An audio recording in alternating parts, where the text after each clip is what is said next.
Like, if you combine your left jab and his right hook, you got a real you've fighter. got one. You've got the next Salt Papi. Yeah.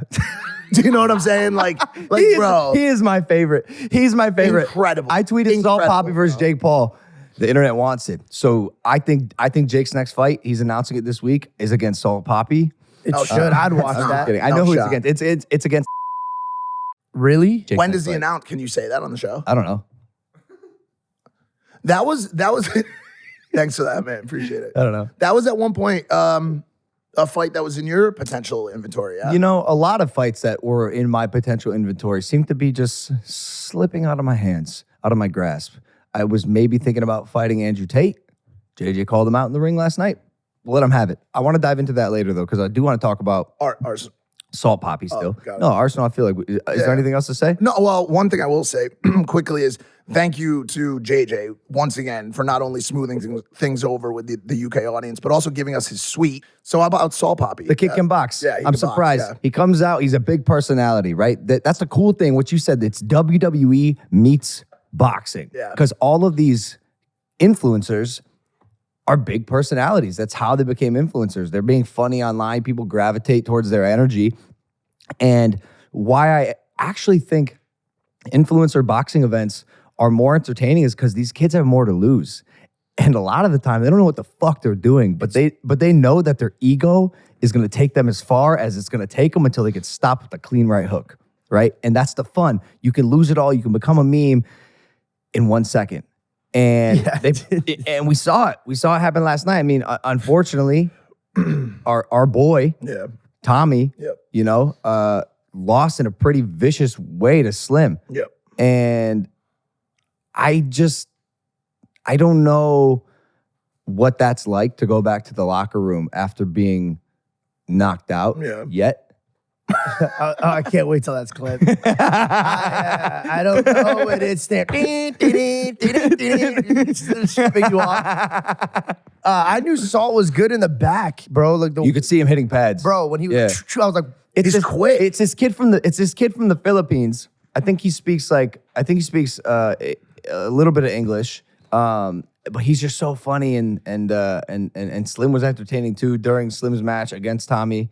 Psychopath. He looked at me, bro. Well, he was tangled stopped up. on the rings. He looked at me. He just and I was Twice. Like, yeah, right. And after the match, he said some kind things to me. He goes, "Hey, do I have your respect now?" And what if you looked at him and like, no. absolutely not. Pussy. Fuck. Well, you told me before that fight that Slim was going to be a problem for Tommy. You knew it. How much of it comes down to experience in the ring? Do you know what I'm saying? Everything. Like not just natural skill, speed, training, but like, dude, you can speak on it more than anybody. You trained every single day for KSI 1.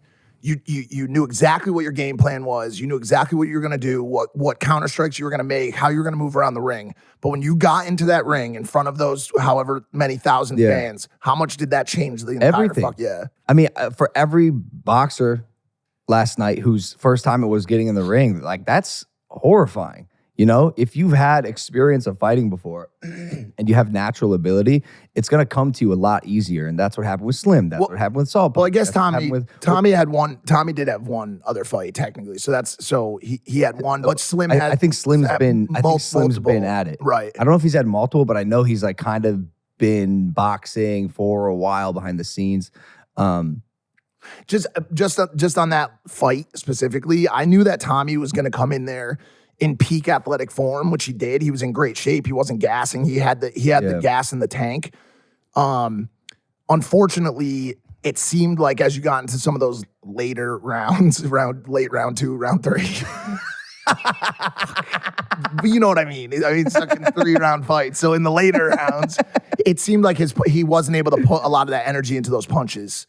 His punches were losing a lot of speed and I heard he only had 2 weeks to train though. Is that true? No, I think Slim did. I think Slim took the fight on 2 weeks. Yeah, because he was supposed to fight Tommy was supposed to fight Blueface. Yeah, and Slim took the fight on 2 weeks.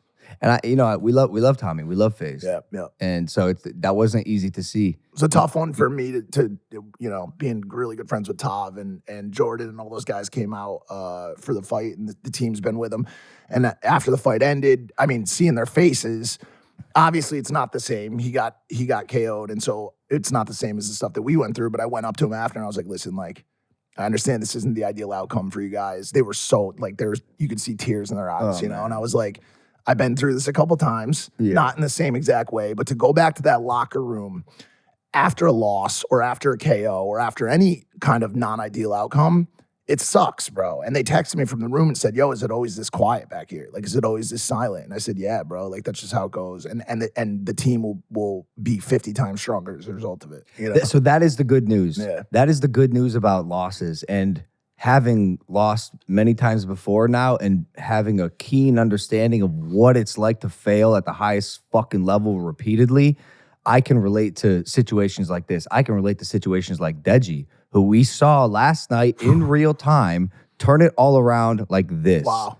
Deji, KSI's younger brother, lost 3 fights in a row. You have JJ, KSI, who's winning everything, right? In every vertical. And then his younger brother, who's already the little brother, losing repeatedly. Yeah. And last night, he comes in the ring.